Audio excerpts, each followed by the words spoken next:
एक लड़का जो एक वैम्पायर गर्ल के प्यार में पड़ना चाहता है और वो वैम्पायर गर्ल उसका रोजाना खून पीती है। तो इस तरह से शुरू होता है हमारा ये एनिमे वेब सीरीज जिसका नाम है कॉल ऑफ द नाइट और ये है पहले सीजन का पहला एपिसोड। हम देखते हैं कि एक शानदार ब्लू स्काई और एक शहर जो रोशनी से जगमगा रहा है और सबसे ऊंची इमारत पे एक लड़की खड़ी है और वो देखते ही देखते वहाँ से कूद जाती है, लेकिन वो गिरने के बजाय उड़ने लगती है। फिर हम देखते हैं कि आखिरकार ये शहर रात को कितना खूबसूरत दिखता है और एक लड़का जो अपने घर से चोरी चोरी बाहर निकल रहा है वो कहता है ये कितना अच्छा है, पहली बार इतनी रात को बिना किसी को बताए मैं बाहर हूँ और ये कितना आजादी का फील देता है। और वह जाके झूले पर बैठ जाता है और कहता है काश मैं यहीं रहता हमेशा के लिए। वो कहता है प्रोबेबली मेरे साथ ऐसा होना चाहिए था कि दिन में मैं स्कूल जाऊं और रात को सो जाऊं। वो कहता है जिंदगी में पहली बार झूला झूलना कितना मजेदार होता है और वह काफी खुश नजर आता है। फिर वो काफी सीरियस होके बताता है कि अभी हाल ही में मुझे रात में सोने में परेशानी हो रही है। फिर हमें पता चलता है यामोरी कुन उम्र 14 साल जो कि मिडिल स्कूल में पढ़ता है और ये वही बंदा है जो झूले पर बैठा है और ये है अपनी कहानी का मेन कैरेक्टर। हम देखते हैं कि यहाँ यामोरी कुन एक लड़की के सामने खड़ा हुआ है, उसके हाथ में है उस लड़की का लिखा हुआ लव लेटर। उसने यामोरी को प्रपोज किया हुआ है, लेकिन वो कहता है कि मैं प्यार को नहीं समझता और यह सुनकर वो लड़की भाग जाती है। आगे वो कहता है ऐसा नहीं है कि मैं खुश नहीं था, लेकिन मैं क्या कर सकता था, मैं वास्तव में किसी को पसंद करने या ना करने में पूरी बात नहीं समझ पाता। दो लड़कियां यामोरी के सामने खड़ी हुई हैं और वो कहती हैं आखिर तुमने उसे रिजेक्ट क्यों किया, तुम्हें पता है। वो रो रही थी। वह दबी हुई आवाज में कहता है सॉरी, मुझे माफ कर दो। वह कहती है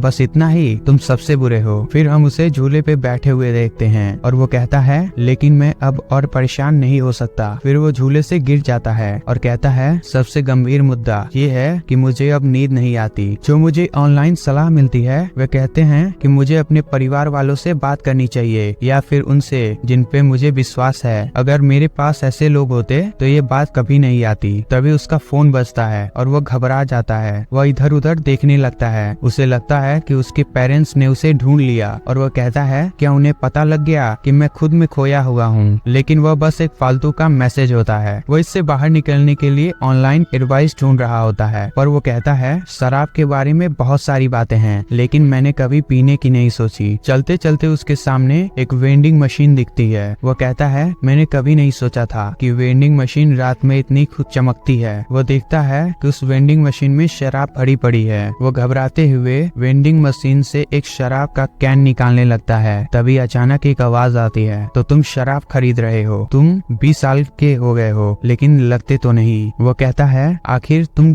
हो कौन और माफी मांगने लगता है क्योंकि जापान में 20 साल से कम उम्र के लोगों को शराब और सिगरेट पीना अलाउ नहीं है। वो कहती है कि क्या तुम्हें लगता है कि क्या तुम मुझे मूर्ख बना सकते हो, तुमने जुर्म किया है। वो कहता है कि मैं हमेशा से ऐसी हरकतें नहीं करता। वो कहती है रिलैक्स हो जाओ, मैं तुम्हें पुलिस के हवाले नहीं करने वाली। और वो कहती है तुम रात को सो नहीं पाते क्यों, है ना? तुम्हें क्या लगता है लोग रात को क्यों जागते हैं? क्या वे कोई शो देखना चाहते हैं या फिर वे कुछ करना चाहते हैं या फिर वे कल का सोच के डरे हुए हैं? वो कहता है एक लड़की जो मेरी मदद करने की बात करती है, लेकिन क्यों? इस लड़की का नाम है नानाकुसा नाजुना। वो कहती है यह सब एक कारण से हो रहा है क्योंकि जैसा उन्होंने आज का दिन बिताया वो उनसे अनसेटिस्फाइड हैं। जरा इन्हें देखो, ये बिना किसी अनसेटिस्फेक्शन के गहरी नींद में सोए हुए हैं। यामोरी कहता है लेकिन तुम्हें नहीं लगता वे बर्बाद हो गए हैं? वो उनके पास जाती है और पूछती है कि क्या तुम लोगों ने कुछ ज्यादा ही नहीं पी रखी है? वे सभी कहते हैं हाँ बहुत ज्यादा, बहुत ज्यादा। फिर वह उन्हें हाई फाई देकर निकल जाते हैं। यामोरी नानाकुसा से पूछता है क्या तुम उन्हें जानती हो? वो कहती है नहीं। वो कहता है आखिर तो तुम उनके साथ इतनी फ्रेंडली कैसे हो सकती हो? वो कहती है अगर तुम अपने अंदर की झिझक को नहीं निकालोगे तो तुम कभी भी सेटिस्फाइड नहीं हो पाओगे। वह कहता है सीरियसली। वो पीछे की तरफ दौड़ लगाता है। वो पूछती है कि तुम कहाँ जा रहे हो? वो भागता जाता है और कहता है अपने अंदर की झिझक को मिटाना। वो उन लोगों से उसी तरीके से बात करना चाहता है जैसे नानाकुसा ने किया। वो सोचता है कि अगर वो वैसे बात करे तो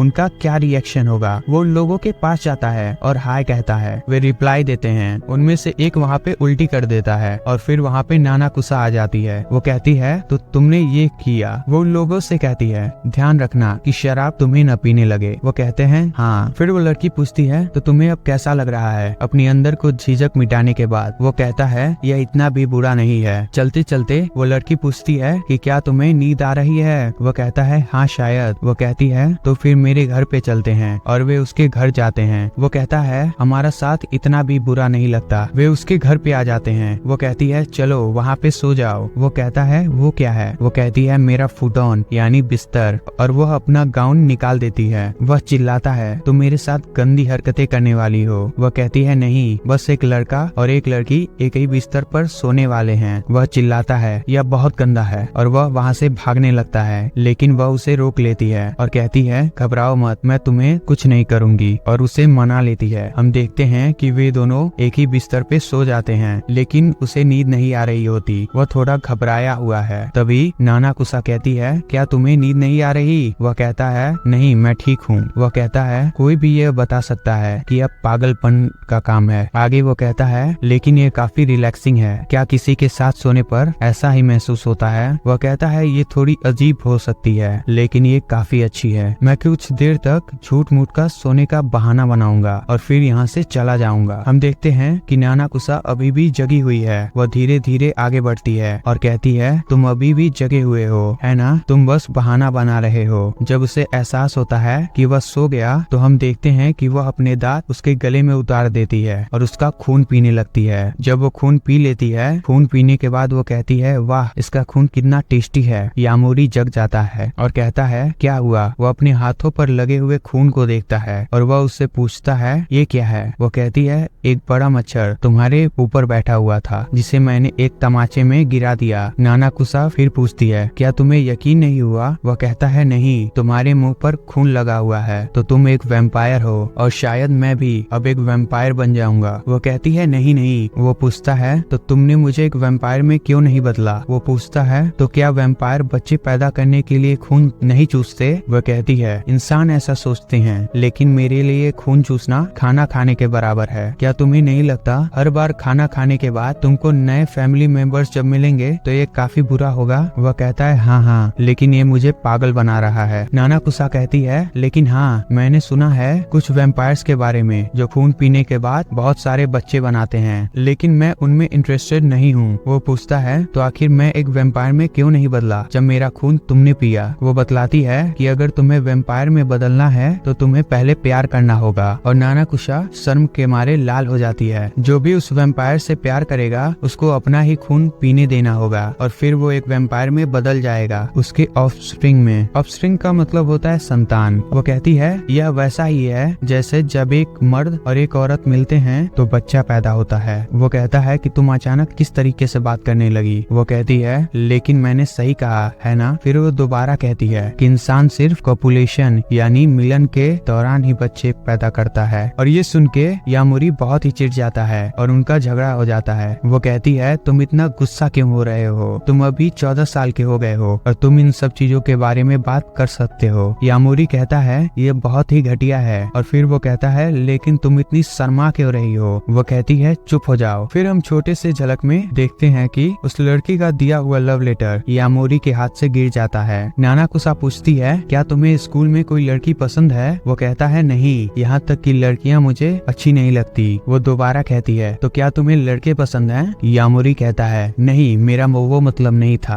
वो कहती है कि मिडिल स्कूल मुश्किल हो सकता है, तो इसलिए तुम रात को घूमने निकलते हो, क्यों, है ना? वो कहता है हाँ, लेकिन मुझे ऐसा नहीं करना चाहिए। फिर हम देखते हैं कि वो लड़की हवा में उड़ने लगती है और उससे पूछती है तो तुम्हारा पहला दिन कैसा रहा? यह उन सबसे दूर है जिन सभी चीजों को पाने की उम्मीद तुम कर सकते हो, जिन्हें तुम दर्द समझते हो। वह यादों में खो जाता है और कहता है मेरा गुजारा बिल्कुल ठीक चल रहा था, कम से कम मैंने कुछ सही करने की कोशिश की, क्योंकि ऐसा कुछ भी नहीं था या मैं ऐसा करना चाहता था। फिर वो लड़की उसकी यादों में आती है और कहती है किसे परवाह है, जगे रहो जब तक तुम सेटिस्फाइड नहीं हो जाते उस दिन के बारे में। ऐसा जीना कोई बुरी बात नहीं है। वो कहता है मिस वैम्पायर, और वो एक सिपाही की तरह कहती है हाँ। वो कहता है मुझे एक वैम्पायर बना दो। वो कहती है मैंने अभी बताया कि उसके लिए कुछ शर्तें हैं। वह कहता है कि हाँ मुझे सब पता है, मुझे पहले प्यार में पड़ना होगा। वो कहती है ऐसे मत कहो, मुझे शर्म आ रही है। वह कहता है लेकिन अब मुझे पता चल गया है, मुझे कुछ बनना है और मैं अपनी इस ख्वाहिश को दबा नहीं सकता। वह कहता है तो प्लीज मुझे तुम्हारे प्यार में पड़ने दो। वो कहती है तुम्हें मेरी पॉलिसी प्रेगनेंसी के बारे में पता है, मैं बच्चे नहीं बनाती, लेकिन अभी भी अगर तुम्हें मेरे प्यार में पड़ना है तो पढ़ो, मैं पिछली बार की तरह तुम्हारा खून पीती रहूंगी। आगे वो कहती है, क्या तुम्हें पता है इंसानों का खून सबसे स्वादिष्ट कब लगता है? रात को, जब वो सोने वाले होते हैं, क्योंकि तब उनका खून रात में घुल जाता है। वे अब छत पे आ गए होते हैं। यामोरी पूछता है कि हम छत पे क्यों हैं? वह रेलिंग पे खड़ा होता है। नानाकुसा कहती है, इसलिए क्योंकि अब हम चंद्रमा के करीब हैं। वह कहता है, अगर तुम सोचो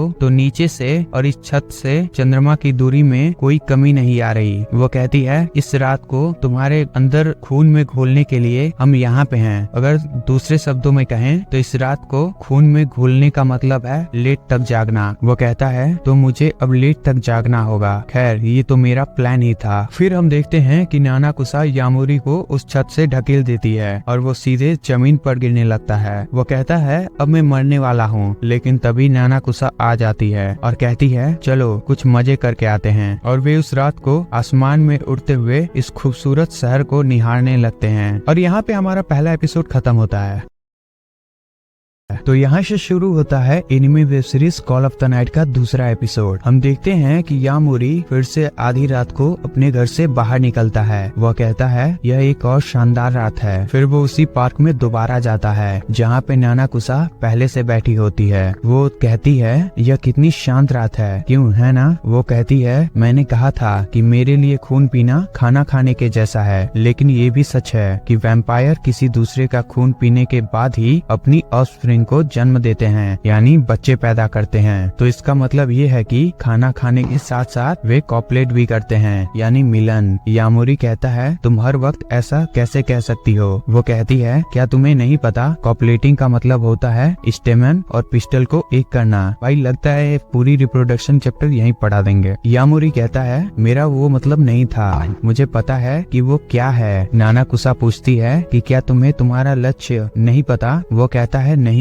मुझे पता है मुझे क्या बनना है। मुझे बनना है एक वैम्पायर और इसलिए मैं यहाँ पे हूँ। तो ना जुना नानाकुसा, मुझे तुम्हारे प्यार में पड़ने दो। वो कहती है, हे भगवान, मैं समझ गई। यामोरी कहता है, जब मैंने कहा कि मैं एक वैम्पायर बनना चाहता हूँ तो तुम कुछ कहने वाली थी। नानाकुसा कहती है, मैं बस तुम्हारा खून पीना चाहती थी। वो कहता है, हाँ क्यों नहीं। फिर वो कहती है, आखिर तुमने मुझे ये क्यों दिखाया? तुम बहुत ही दुष्ट हो, तुमने मुझे हैरान कर दिया, तुम बहुत ही अजीब बच्चे हो। वो कहता है, तुम ये सब क्या बोल रही हो? साथ ही तुम्हारा रिएक्शन अधूरा है। वो कहती है, क्या तुम्हें सच में समझ में नहीं आ रहा? तुम कह रहे हो मेरा खून पियो, ये सच में बहुत ही भद्दा है। इसके अलावा तुमको टाइमिंग के बारे में भी सोचना होगा। आगे चलते चलते यामोरी कहता है, अगर किसी इंसान को वैम्पायर से प्यार हो जाए और वह वैम्पायर उसका खून पिए तो वह खुद वैम्पायर में बदल जाएगा, लेकिन अगर वो उस वैम्पायर के बारे में कुछ नहीं सोचे तो वो बस इंसान ही रहेगा। तो बस इसलिए मुझको नानाकुसा के प्यार में पड़ना है और यह प्यार में पड़ने की मेरी तलाश की कहानी है एक वैम्पायर के साथ। आगे चलकर नानाकुसा कहती है, क्या तुम्हें पता है तुम्हारा खून बहुत ही टेस्टी है। तो ये तीसरा रात है। हम देखते हैं कि यहाँ यामोरी नानाकुसा को पागलों की तरह इधर उधर ढूंढ रहा होता है और वह कहता है, यह सही है क्योंकि हमने समय और मिलने की जगह तय नहीं की थी। वो कहता है, पता नहीं क्यों, लेकिन ये चीजें सुंदर दिख रही हैं। फिर हम उन्हीं लोगों को देखते हैं जो उस रात दारू के नशे में बैठे हुए थे। वे कहते हैं, चलो एक और पीते हैं। यामोरी कहता है, चलो अपने घर के पास जाकर इंतजार करते हैं। फिर वो एक स्ट्रीट लाइट की रोशनी में रुकता है और सोचता है, अगर उसने मेरा खून अभी पी भी लिया तो मैं वैम्पायर में नहीं बदलूंगा, तो इसलिए मुझे उससे रोज मिलने की जरूरत नहीं है। और वो आगे बढ़ने लगता है। तभी हम देखते हैं वहाँ पे नानाकुसा उड़ती हुई आती है और वो काफी अच्छी दिख रही होती है। यामोरी उससे कहता है, जरा रुको, आज तुम कहाँ थी? मैंने तुम्हें हर जगह ढूंढा। वो कहती है कि मैं बस कुछ अनजान लोगों को ढूंढ रही थी उनका खून पीने के लिए। यामोरी कहता है, तुम बहुत ही स्लटी हो। इसका मतलब होता है फुहर या गंदे होना, एक शैतान। नानाकुसा कहती है, क्या तुम्हें लगता है तुम मुझसे सही से बात कर रहे हो? और क्या हो गया अगर मैंने किसी दूसरे का खून पी लिया? तुम दोनों चावल और रोटी दोनों खाते हो, है ना? ठीक वैसा ही। यामोरी कहता है, खाने जैसा, लेकिन तुमने तो कहा था यह मिलन जैसा भी है। है, यानी कॉपुलेशन। तो तुम किसी के साथ भी कॉपुलेट करते हो। नानाकुसा कहती है मेरा मतलब था बाकी के वैम्पायर ऐसा ही करते हैं, किसी के साथ ही मिलन करते हैं, यानी किसी के साथ भी वे कॉपुलेट करते हैं। यामोरी कहता है वाह वाह। आगे वो कहता है चलो अब जाने भी दो, मैंने तुम्हें हर जगह ढूंढा लेकिन हम दोनों ने एक दूसरे को ढूंढ लिया। आगे वो कहता है मुझे हर बार इतनी मेहनत नहीं करनी है, तो चलो एक दूसरे का कॉन्टेक्ट इन्फॉर्मेशन शेयर करते हैं। नानाकुसा कहती है कॉन्टेक्ट इन्फॉर्मेशन, ये लाइन में हमेशा से कहना चाहती थी, लेकिन क्या मैं अभी इसे कह सकती हूँ? यामोरी कहता है हाँ क्यों नहीं। वो कहती है क्या तुम्हें लाइन चाहिए? शायद वे पुराने जमाने वाले टेलीफोन लाइन की बात कर रहे होंगे। यामोरी कहता है मेरे पास ये नहीं है। नानाकुसा कहती है ना ही मेरे पास। वो दोबारा चिढ़कर पूछता है तो तुमने मुझसे पूछा क्यों? यामोरी कहता है चलो अब जाने भी दो और नंबर बदल लो। वो कहती है मेरे पास फोन भी नहीं है। वो हैरान हो जाता है और कहता है इस उम्र में और इस दुनिया में तुम फोन के बिना जिंदा नहीं रह सकते। वो कहती है कभी कभी तुम नौजवानों की तरह बात करते हो। वो पूछता है क्या तुम्हें एक नया सेल फोन नहीं चाहिए? वो कहती है मुझे जरूरत नहीं। वो कहती है रुको, बहुत समय पहले। और इतना कहकर नानाकुसा रुक जाती है और वे दोनों उसके घर पे आ जाते हैं। घर आने के बाद नानाकुसा एक पुराने फोन को खोज निकालती है जो कि काफी बड़ा होता है। वो कहता है ये क्या है? वो बताती है कि ये एक सेलुलर फोन है, जैसा कि मैंने कहा था। वो कहता है ये तो इतना बड़ा है। वो कहती है लेकिन ये काफी कूल दिखता है, क्यों है ना? यामोरी कहता है ठीक है, अगर तुम्हें ऐसा लगता है तो तुम इसे अपने साथ रखना,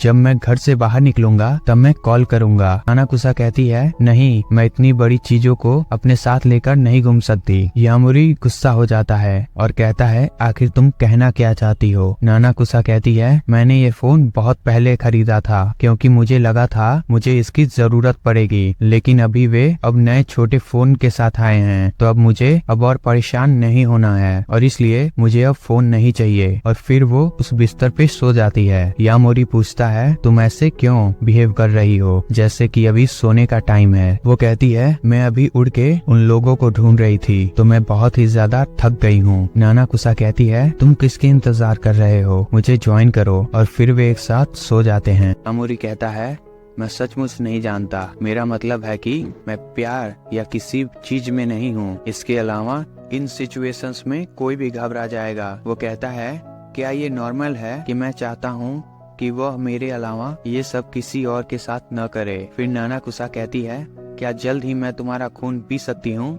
यामोरी कहता है नहीं।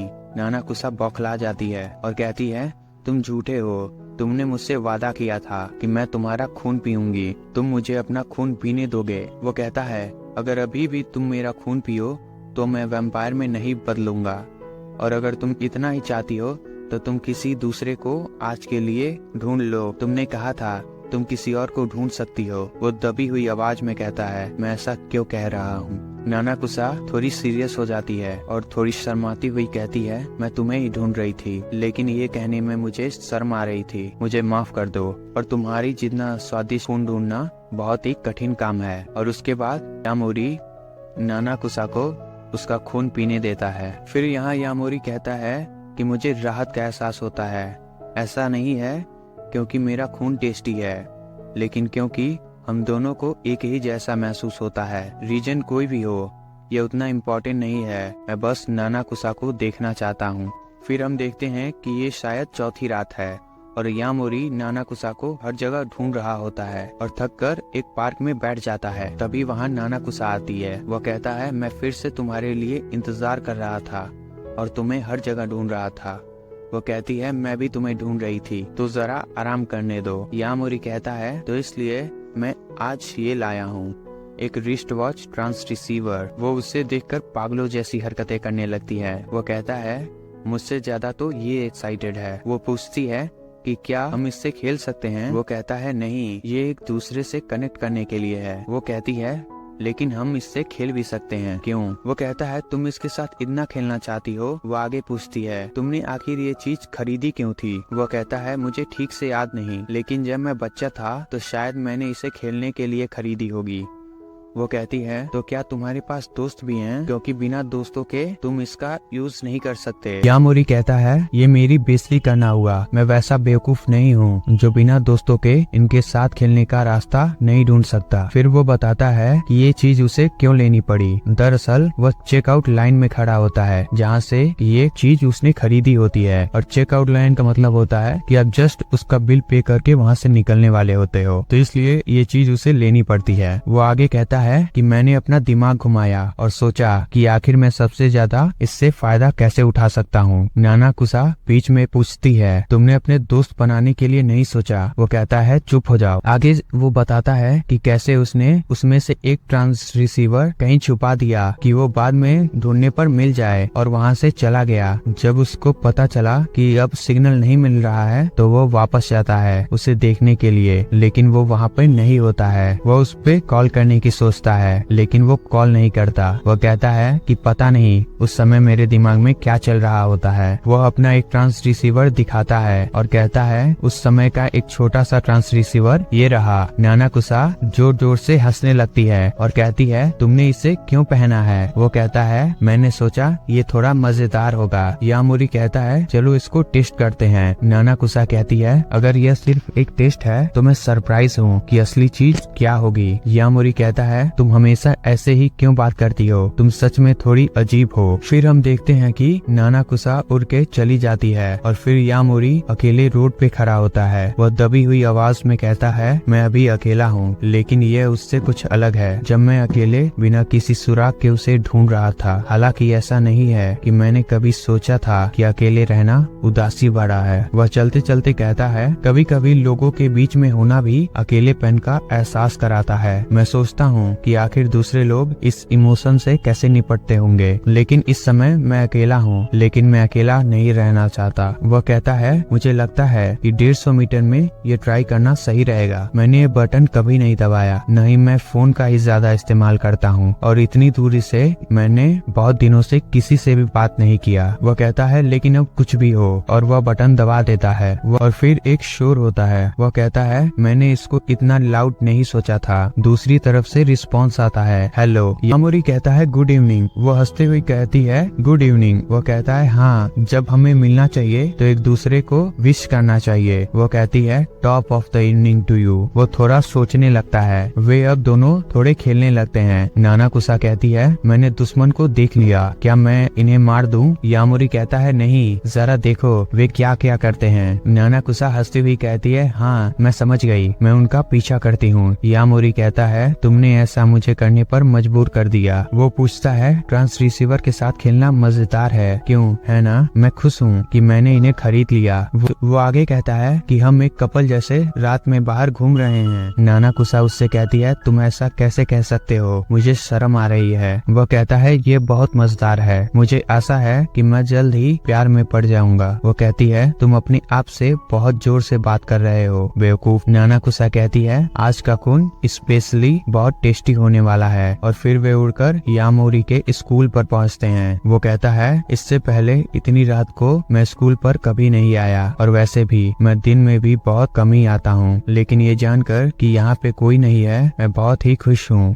वो कहती है ये रात चीजों को देखने के तरीके को नाटकीय रूप से बदल देती है। नानाकुसा कहती है जिस स्कूल से तुम नफरत करते हो ये उतना भी बुरा नहीं है, क्यों, है ना? यामोरी कहता है हाँ सही कहा, और वो यामोरी की तरफ बढ़ती है और उसका खून पी लेती है और कहती है जरा इस बारे में सोचो, हमने ये स्कूल पे भी कर लिया। यामोरी कहता है अगर हम नानाकुसा के बारे में सोचे तो वे भद्दे चुटकुले सुनाती है, लेकिन प्यार और रोमांस के बारे में सोचते ही उसे शर्म आने लगती है। तो मैं सोच रहा हूँ अगर वो अपने बच्चों को पैदा नहीं करना चाहती तो वो कभी भी एक इंसान के साथ इंटीमेट नहीं करेगी। भाई ये बायोलॉजी वाला इंटीमेशन है। यामोरी अब उसको नाजुना चान कहता है। वो थोड़ी झिझकती है। वो कहता है क्या मैं अब से तुम्हें ये बुला सकता हूँ ताकि हम थोड़े और नजदीक हो जाएं। नानाकुसा शर्म के मारे लाल हो जाती है और यामोरी कहता है हम क्यों ना दोस्ती से शुरुआत करें। वो कहती है तुम्हारे तो कोई दोस्त भी नहीं है। नानाकुसा यामोरी के नाजुना जान बुलाने पर इसलिए इतना शर्मा रही है क्योंकि जापान में लोग जान का प्रयोग उसी से करते हैं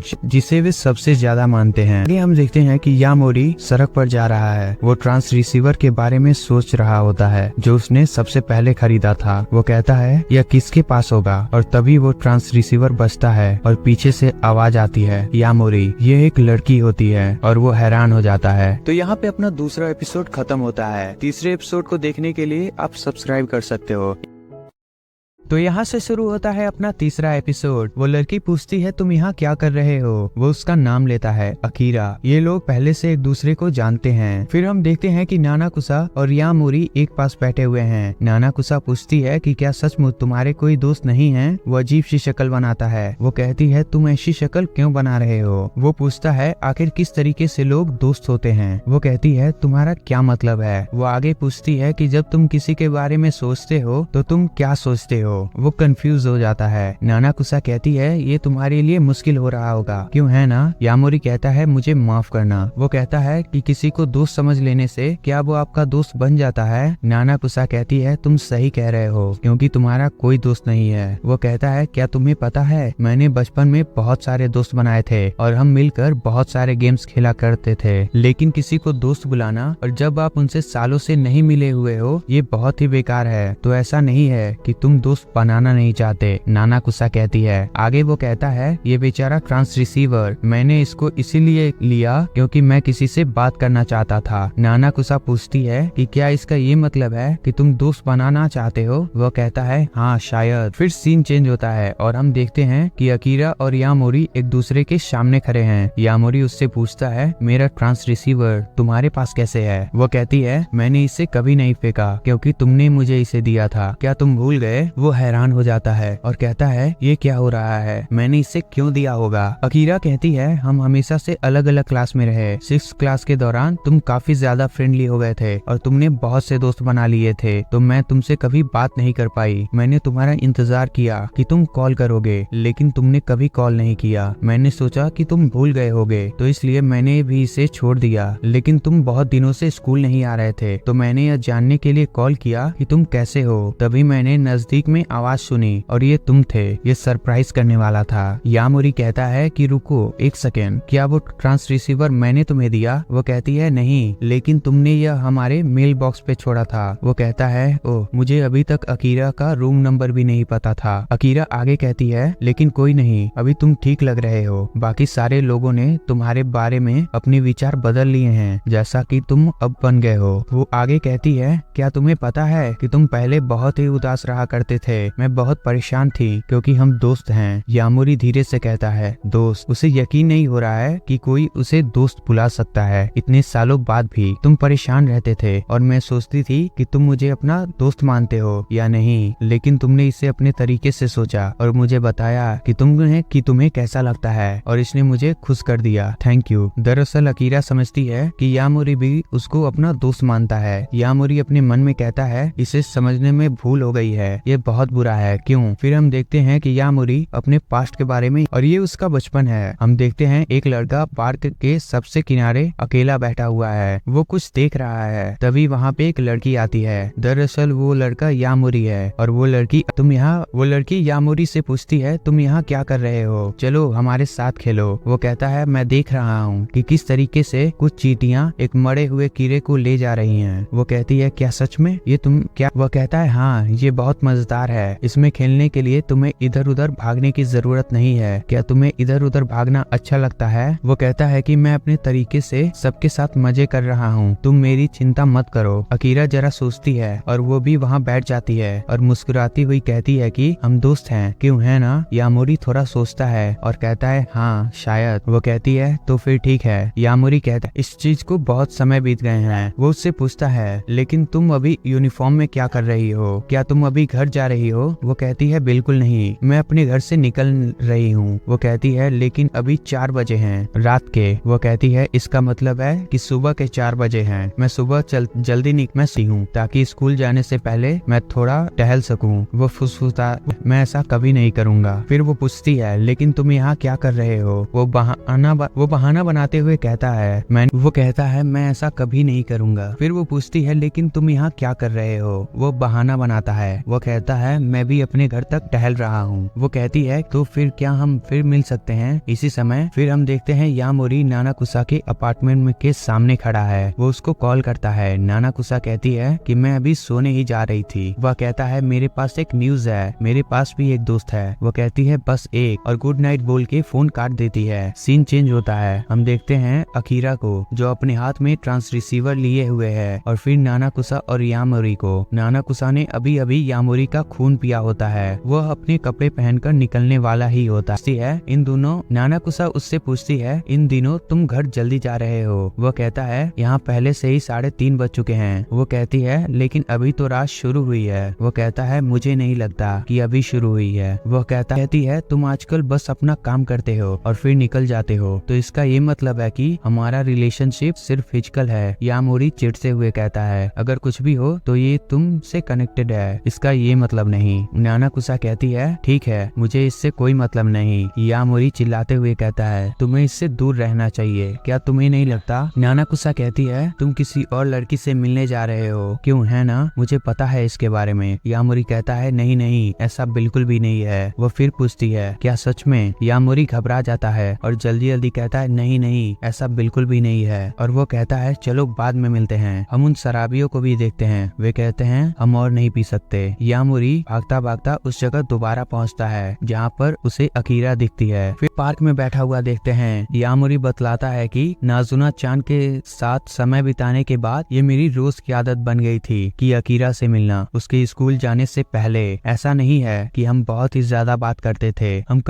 कभी कभी बस छोटी मोटी इधर उधर की बातें किया करते थे। मेरा मतलब था कि वो पहले बहुत बातूनी थी और जीवंत नजर आती थी, वो ऐसे पहले बिल्कुल भी नहीं थी। वो कहना चाहता है कि भाई अब अकीरा बहुत ही कम बोलती है। यामोरी उसको घूर रहा होता है। वो कहती है क्या? वो कहता है मैं बस सोच रहा था कि मेरे साथ समय बिताना क्या तुम्हें अच्छा लगता है? वो पलट कर पूछती है क्या तुम्हें नहीं लगता? वो कहता है नहीं वैसा नहीं है। वो कहती है मुझे तुम्हारे साथ समय बिताना अच्छा लगता है, ये काफी मजेदार है। यामोरी कहता है कि कोई नहीं, अगर मैं गलत हूँ तो, लेकिन क्या ये मुझे पसंद करने लगी है या फिर कुछ और है? लेकिन अगर ये मुझे पसंद करती है तो वो इतना कहते ही हम देखते हैं कि नानाकुसा पेड़ के किनारे से निकलती है, और ये देख के यामोरी की दुनिया हिल जाती है भाई कि अब उसकी वाट लगने वाली है। वो नजदीक आती हुई कहती है जरा हम भी तो देखें ये क्या चल रहा है। मैं सोच ही रही थी कि तुम मेरे पीछे क्या कर रहे होगे। यामोरी डरते हुए कहता है ये बहुत गुस्सा है। वो बड़बड़ाने लगता है आखिर मैं क्या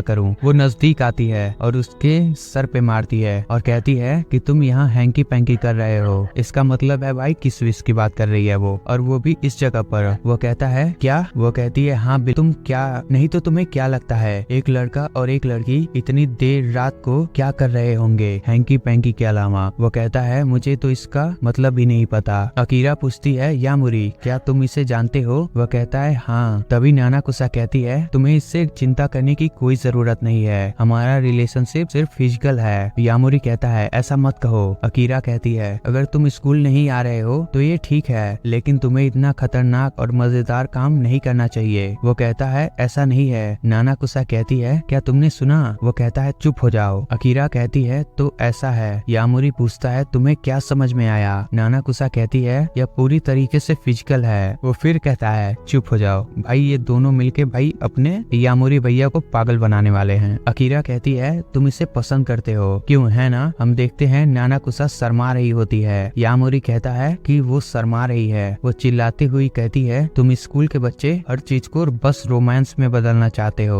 अकीरा कहती है तो तुम्हारा चेहरा बिल्कुल लाल क्यों है? नानाकुसा कहती है तो अब हमें सीरियसली ये करना पड़ेगा, तुम जरा 1 सेकंड के लिए खड़े हो जाओ। फिर नानाकुसा अकीरा के सामने यामोरी का खून पीने लगती है। वो चिल्लाता है मेरी दोस्त के सामने ऐसा मत करो। वो कहती है डिलीशियस। अकीरा हैरान हो जाती है। वो पूछती है तुम्हारा गला, उसने तुम्हारा खून पी लिया, तुम कौन हो? वो कहती है है, ऑफ कोर्स अ वैम्पायर। फिर हम देखते हैं कि वे सारे एक कैफे में बैठे हुए हैं। नानाकुसा एक बड़ी बियर पी रही है और अकीरा अपने लिए ब्रेकफास्ट और यामोरी अपने लिए एक हॉट कॉफी मंगवाता है। नानाकुसा कहती है तुम लोग मजे नहीं कर सकते या फिर अल्कोहल नहीं पी सकते जब तक तुम्हारी उम्र नहीं हो जाती। अकीरा यामोरी से पूछती है तुम्हारे और इस लड़की पीने क्यों दे रहे हो और क्या ये रोज होता है और क्या इसी वजह से तुम स्कूल नहीं आ रहे? मुझे लगा था कि तुम इसके बारे में बात नहीं करना चाहते तो इसीलिए मैंने नहीं पूछा। वो पूछती है आखिर तुम स्कूल क्यों नहीं आ रहे हो? नानाकुसा कहती है किसे फर्क पड़ेगा, अगर ये स्कूल नहीं गया तो इसका कोई महत्व नहीं है। अकीरा कहती है क्या एक शैतान कुछ देर के लिए शांत हो सकती है?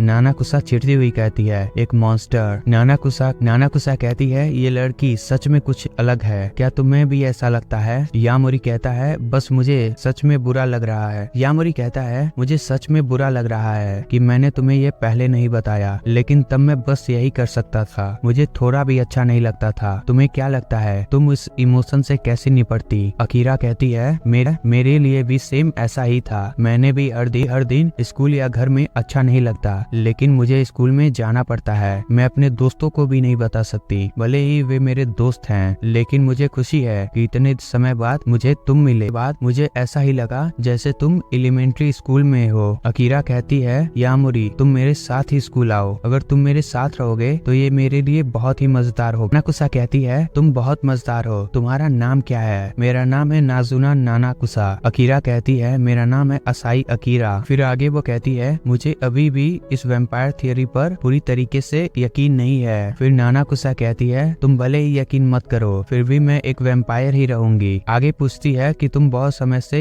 यामोरी से नहीं मिली हो, तो तुम उसकी दोस्त हो? वो कहती है हाँ, तो तुमने उसे कांटेक्ट करने की क्यों नहीं सोची? वो और उठकर चली जाती है। नानाकुसा के पीछे वो अपना बिल पे किए बिना ही चली गई और अपनी जेब से अकीरा को पैसे देता है और वो भी नानाकुसा की है। वो नानाकुसा के पीछे चल रहा होता है और सोच रहा होता है कि शायद वो अकीरा की वजह से गुस्सा है, लेकिन वो तो सिर्फ एक दोस्त है। लेकिन वो भी वहाँ पे मजे कर रही थी। उसने एक बियर भी पी। वो उससे पूछता है कि क्या तुम नाराज हो? वो कहती है नहीं। वो फिर पूछता है लेकिन क्या तुम नाराज हो? वो कहती है नहीं। वो तीसरी बार पूछता है अगर तुम मुझे नहीं बताओगी कि तुम नाराज हो तो मुझे कैसे पता चलेगा? वो चिल्लाती हुई कहती है नहीं बेवकूफ, मैं नाराज नहीं हूँ, तुम बस चुप हो जाओ और एक अच्छे बच्ची की तरह बस तुम अपने बारे में सोचो। यामोरी कहता है इसका मतलब है कि तुम नाराज हो और नानाकुसा वहाँ से उड़कर पोल पे खड़ी हो जाती है। वो पूछता है तुम वहाँ पे क्या कर रही हो? वो उसे मिडल फिंगर दिखाती है और वहाँ से निकल जाती है। वो कहता है लेकिन ये नाराज तो है। वो उसके पीछे दौड़ता है लेकिन वह उसे खो देता है। वो उसे हर जगह ढूंढने लगता है जहाँ पे भी